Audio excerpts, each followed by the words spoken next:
ষষ্ঠ শ্রেণীর সমস্ত ছাত্রছাত্রীদের আরও একবার স্বাগত জানাই আমাদের ই ক্লাসে। আমরা আলোচনা করছিলাম ক্লাস 6 বাংলা প্রকৃত রাজা অধ্যায় নিয়ে। আজ আমরা প্রকৃত রাজার অনুশীলনী পর্ব পার্ট 3 প্রশ্ন উত্তর লিখব। ইতিমধ্যে আমরা মৌখিক প্রশ্নাবলী আলোচনা করেছি, পাঠ্যাংশের অনুশীলনীর 1 এবং 2 আলোচনা করেছি। পেজ নাম্বার 19-এর 3 নম্বর প্রশ্ন। 3 নম্বর প্রশ্নের হেডিং ছিল, দেখো, নিজের ভাষায় নিচের প্রশ্নগুলির উত্তর লেখো। অর্থাৎ কিছু লাইন এখানে তোমাকে দেওয়া আছে, কিছু প্রশ্ন জানতে চাওয়া হয়েছে, সেই প্রশ্নগুলোর উত্তর তোমাকে নিজের মতন করে নিজের ভাষায় গুছিয়ে লিখতে হবে। তো আমি প্রথমেই বলে দিচ্ছি, 3-এর ক, খ এবং গ এই 3টে প্রশ্ন আমরা করছি না, ঠিক আছে? 3-এর ক, খ, গ আমরা করছি না। শুরু করছি আমরা 3-এর ঘ। একটা লাইন দিয়ে কবিতা শুরু হয়েছে, দেখো, নক্ষত্র বেষ্টিত যেন পূর্ণ শশধর। কোন বিষয়ে উল্লেখ করতে গিয়ে এই মন্তব্য করা হয়েছে? প্রথম প্রশ্ন। দ্বিতীয় প্রশ্ন, সেটির উল্লেখ করো এবং উপমাটির তাৎপর্য বুঝিয়ে দাও। আমি পড়ানোর সময় কর্তা দাদামশাই বা প্রার্থনা এগুলো পড়ানোর সময় তোমাদের হোমওয়ার্কে বা অ্যাসাইনমেন্টে এই ধরনের কিছু প্রশ্নের অবতারণা করেছিলাম, যে কোনো লাইন তুলে দিয়ে তার প্রসঙ্গ নির্ণয় করে তার তাৎপর্য ব্যাখ্যা করতে হবে। অর্থাৎ লাইনটার কি অর্থ বোঝাতে চেয়েছে, কি উদ্দেশ্যে লাইনটা ব্যবহৃত হয়েছে। এখানেও কিন্তু ঠিক একই ধরনের প্রশ্ন রয়েছে। তো যেহেতু প্রশ্নের উত্তরগুলো আমরা বেশ সুন্দর করে সাজিয়ে গুছিয়ে লিখব, তো সেহেতু কী করতে হবে, প্রথমে লাইনটা নোট করো।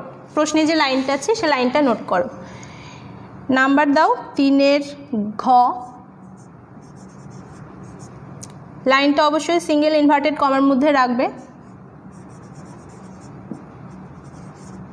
নক্ষত্র বেষ্টিত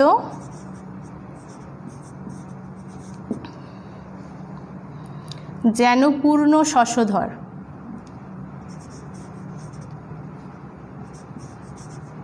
প্রথমে লাইনটা প্রত্যেকে লিখবে প্রশ্নের নাম্বার দিয়ে। নক্ষত্র বেষ্টিত যেন পূর্ণ শশধর, সিঙ্গেল ইনভার্টেড কমা, হাইফেন। এরপর আমরা শুরু করব প্রশ্নের প্রথম অংশ।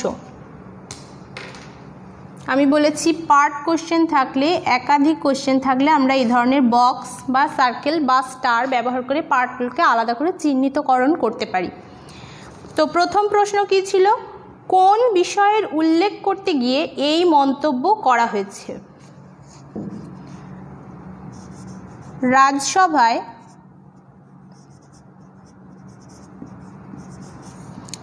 রাজা দশরথ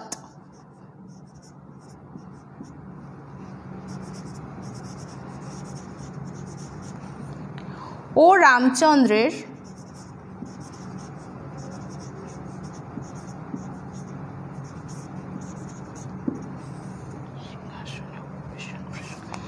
সিংহাসনে উপবেশন প্রসঙ্গে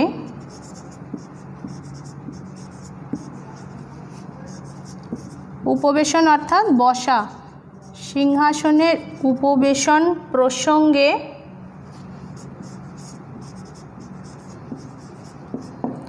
উক্তিটি উল্লেখ করা হয়েছে।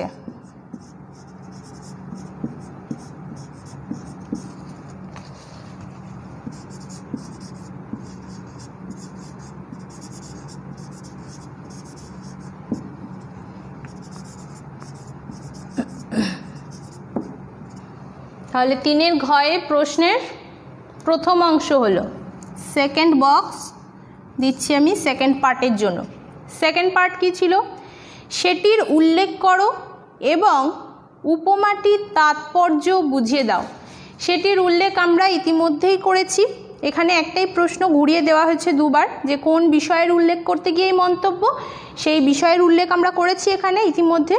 তো এবার আমরা লিখব, সেটির উল্লেখ করে উপমাটির তাৎপর্য বুঝিয়ে দাও। রাতের আকাশ, সেকেন্ড বক্স দিয়ে লেখো সেকেন্ড পার্টটা।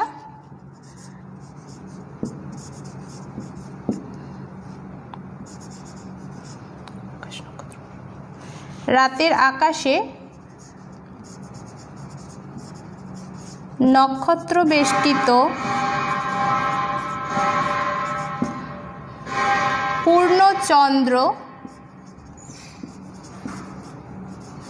পূর্ণচন্দ্র যেমন শোভা ছড়ায়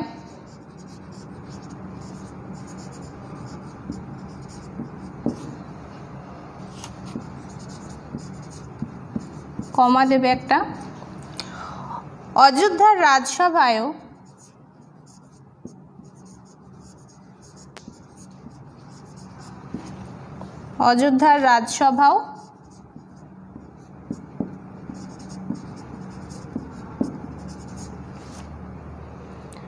যেন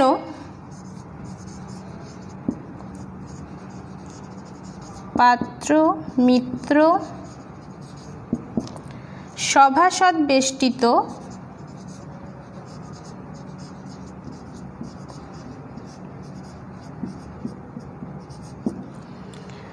রাজা দশরথ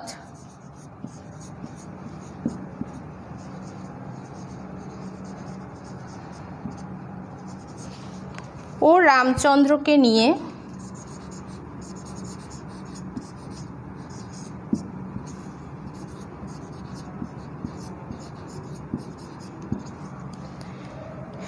সেইরূপ শোভিত হচ্ছে। শোভিত কথার অর্থ আমি আগের দিন তোমাদের বলেছিলাম, সৌন্দর্য ছড়ানো, প্রতিভাত হওয়া, সেইরূপ শোভিত হচ্ছে।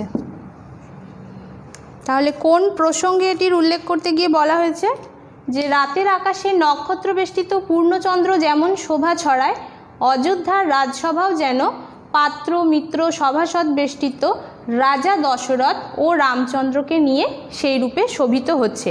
তাহলে 3-এর ঘয়ের প্রশ্নের দুটো অংশ ছিল, দুটো অংশই আমরা আলোচনা করলাম। চলে এসো পরবর্তী প্রশ্ন, অর্থাৎ নাম্বার 1।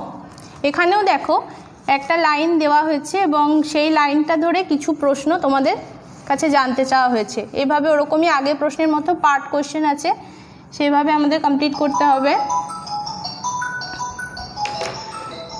উয়ায়ের প্রশ্ন হচ্ছে, নাম্বার দাও 3-এর উয়ায়ের প্রশ্ন প্রথম লাইনটা কি ছিল? উয়ায়ের লাইন ছিল আমার, প্রথমা রানীর তুমি প্রথম নন্দন। কি করতে হবে? লাইনটা লিখতে হবে আগে। লাইনটা প্রত্যেকে কপিতে লেখো। প্রথমা রানীর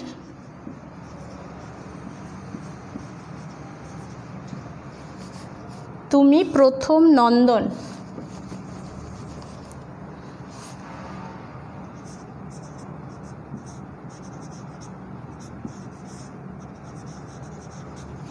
সিঙ্গেল ইনভার্টেড কমার মধ্যে রাখবে, যেহেতু কবিতার লাইন। এবার আমরা চলে যাব তার কি কি পাঠ প্রশ্ন আছে দেখব। প্রথমেই রয়েছে কার উক্তি, অর্থাৎ বক্তা কে। একটা বক্স করো। উক্তিটির বক্তা হলেন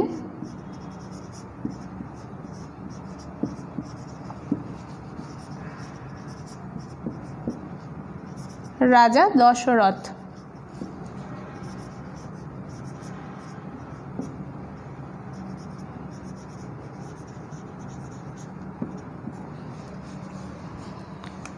পরবর্তী প্রশ্ন কি আছে? প্রথমা রানী এবং প্রথম নন্দন কে কে?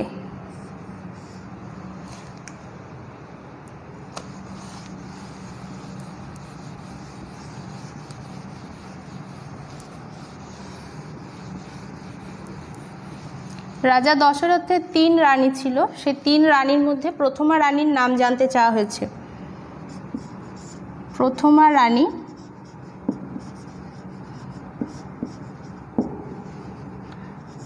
হলেন কৌশল্যা।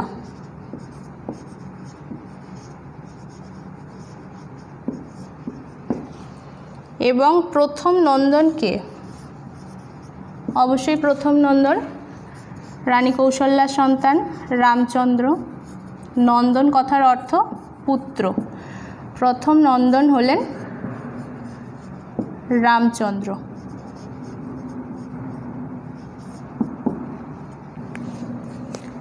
3 নম্বর প্রশ্ন, রানীর প্রথম নন্দন হওয়ায় ওই ব্যক্তির কি সুবিধা হয়েছে?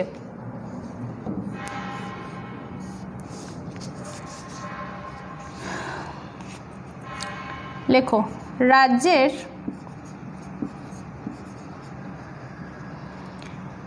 রাজসিংহাসনের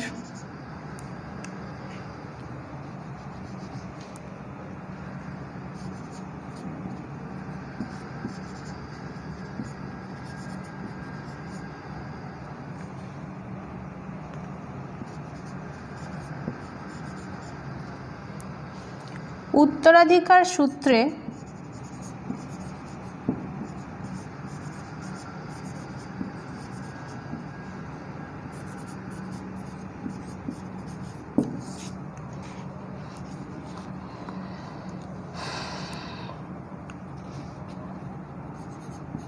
সাধারণত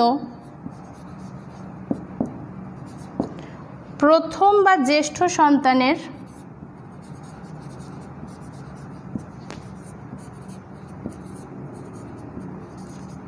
অগ্রাধিকার থাকে।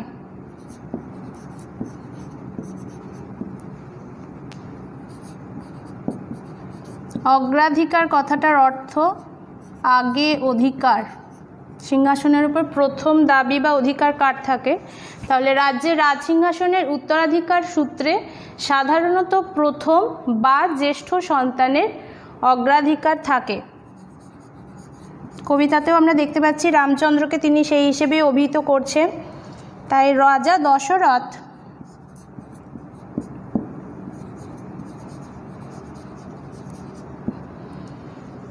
আশা রাখেন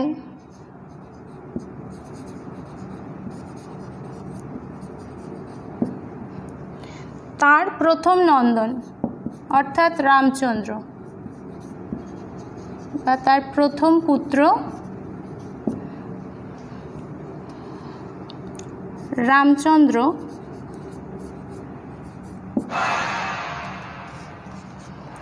একজন সুশাসকের মতো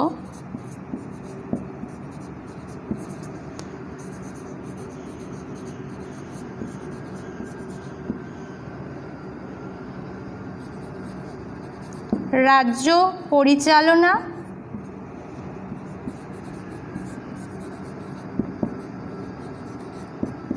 দেবে প্রজা পালন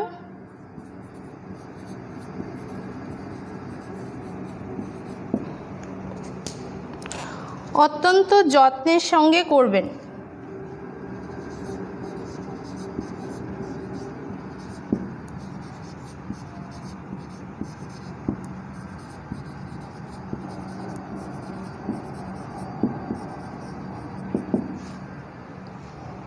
যা একজন প্রকৃত রাজার কর্তব্য।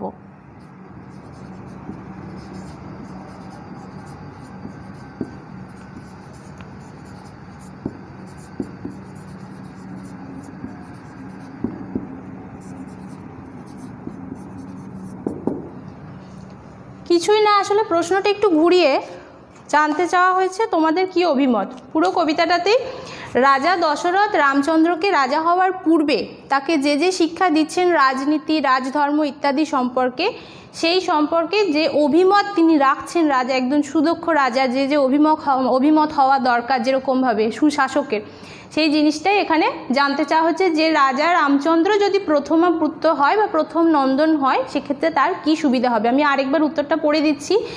রাজ্যের রাজসিংহাসনের উত্তরাধিকার সূত্রে সাধারণত প্রথম বা জ্যেষ্ঠ সন্তানের অগ্রাধিকার থাকে।